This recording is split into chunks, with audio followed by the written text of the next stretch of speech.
Some people want to know how I can call myself a Christian and do some of the stuff that I do. Well, one, I don't show my body parts. You don't see my breast, you don't see a nipple, you don't see anything like that. Two, I'm not really into that stuff. None of it. I'm not into vor, I'm not into any of it. I'm just acting a part, just role playing. I'm not turned on, I'm not lusting. There's no sin coming from my heart out of it. I'm not horny, I'm not anything. It doesn't do anything for me. It's just like being in a movie and playing a part. Three, I've really talked about it with the Lord and prayed about it. And I keep getting back to it's a dirty job. And here's the thing, it is a dirty job what I want to do. And while in the Bible, people argue, they say, yeah, well, Paul, he had a dirty job too, and the Lord told him not to do that job anymore. Yeah, but what people don't understand is that Paul's walk was different from our walk. Paul had a different calling. Paul had to go and do something that I don't have to go and do, that I don't have the ability to go and do. I'm not physically capable, not emotionally capable. I'm not as strong as Paul was emotionally. Just like I wouldn't make a Marine today, because to be a Marine, you'd have to have certain qualifications, and I don't have those qualifications physically or mentally to be a Marine. And Paul did have those qualifications to just take up and go from being a soldier who killed the Jews to being a soldier who taught the Jews and saved the Jews, and working for Christ, a soldier in Christ. He had the finances or whatever. He had what it took. I don't have the money to travel the world and be an apostle. Maybe one day I will. It's going to take me being famous first to get the money to be able to travel and be an apostle, that kind of thing. And clearly, because I feel like I need the money and I feel like I don't have the health, clearly I don't have the faith, which I could have all of those things, all the money, all the physical, mental, the strength and health that I need to do it if I had the faith. And clearly I don't have that amount of faith, or I would be perfect and have no health issues and no asthma and none of that other stuff. So I'm not that person. I'm not Paul. My walk with the Lord is completely different. All right. On top of that, I think about everybody has a different walk. While the Bible talks about you shall not kill, that is one of the 2 commandments. In Ecclesiastics, in where it talks about seasons, it talks about there's a time to kill. So when I look at seasons in Ecclesiastics, I see exceptions. I think seasons are another word, a parable for exceptions to the rules.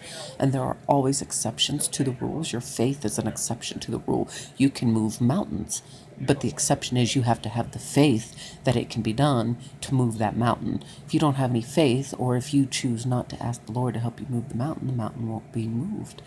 So yes, you can move mountains, but you have to have the faith, and you have to have the will and desire to ask God to move that mountain and to believe that that mountain's going to be moved and it's no longer an issue for you.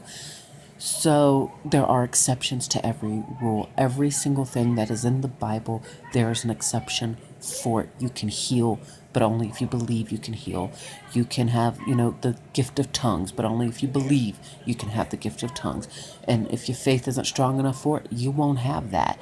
So it's all appointed unto us with exceptions. So all of the rules that we have to follow are also given to us with exceptions. If somebody's trying to murder you and kill you, that would be the time, a season, an exception where you could kill somebody. You are allowed to defend yourself. If the wolves are coming up against you, you have the right to stand your ground and defend yourself. You also have that constitutional right to defend yourself. But the Lord didn't say that, sometimes He guides you Depends on your walk, depends on who you are, depends on what your calling is. And every moment, just because this time he tells you to turn the other cheek so they can slap the other side, doesn't mean the next time he's going to tell you to turn the other cheek. The next time he might need you to fight. He might need you to fight the wolves off. Sometimes you let the wolves eat you and you just stand there and you look at them, and that's all it takes to, soften their heart and to humble them and to win them over. And you throw a little steak at the wolves, and they love the steak and they eat the steak, and then they're your best friend forever and they'll go away. And sometimes you gotta fight the alpha wolf, and you gotta become the alpha, and you gotta kick his butt in order to survive, and then he cowers to you and you are now the alpha wolf. So the Bible works the same way. There are exceptions to every rule. And just because last time God told you to get on your knees and pray, doesn't mean that this time he's going to want you to get on your knees and pray and that's it and you get what you want. This time he might want you to fast. All right, well, it works the same way. So while you may be guided, and Paul was guided to turn away from killing people, somebody might be guided to having to kill somebody and defend and fight a different kind of war. Paul's war was different. Paul's war is different than my war.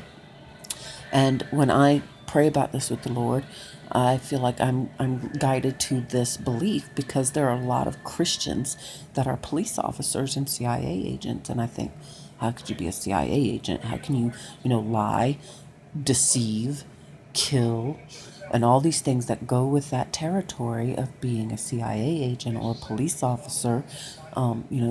They tell you they have evidence they don't have, so they can trap you into giving them a confession and all these things that they have to do. They have to arrest people. They have to be the enemy of a Christian. Even the Bible says that if you step up against a Christian, you become an enemy of that Christian, and then you become an enemy of God because he is with his Christians. So when a police officer does his job and crosses the enemy's law, becomes the enemy of this Christian because they're breaking the law, and they may be breaking the law, but they're still a Christian.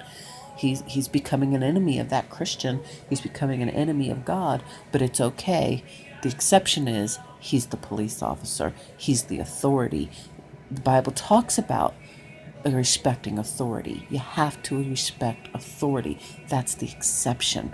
So there are exceptions to every rule, and it's so monotonous the way that it's braided in and just tediously defined for the exceptions. But basically, because he's a police officer, and we do have a need for law and order, and for a system, and for all of that, then